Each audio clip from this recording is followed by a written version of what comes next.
galuma nó đôi khứ đô thì cho mà nghe lì nhà nữ nữ sơ gà cô tê bị thay hô nè cho một bối biểu gà đồ nữ mà xa la nghe thì nó nuôi gà lumia nó ngã nương gà ngơ hoa nó biết gì mà nó gà ngã nữ mà nữ xa chứ nhà ngã nương gà ngơ hoa bị phở mà nó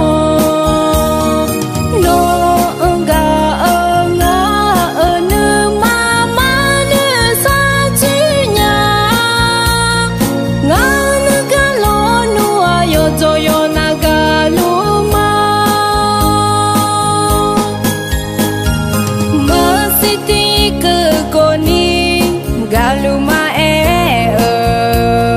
nó đôi khứ đô nó ai sao nuôi xe nó nên nghe cho là ngà cô nuôi tung chữ đùa ngà nương gà nhà nó sao nuôi mô xe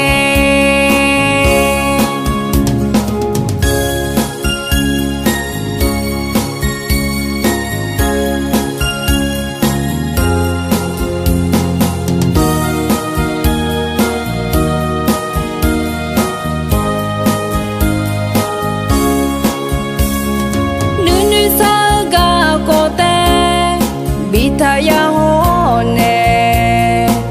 cho một bối biểu gà đồ nếu mà xa la nghe thì nó nuôi gà lumia nó ngã nương gà ngơ hoa nó biết gì mà nó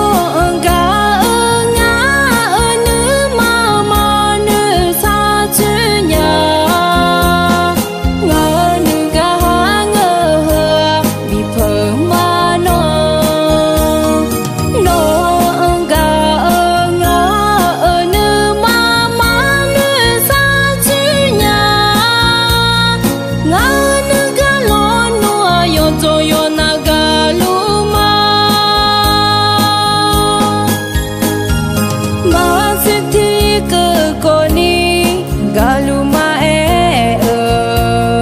nó đôi khứ đô nó ai sao nuôi xe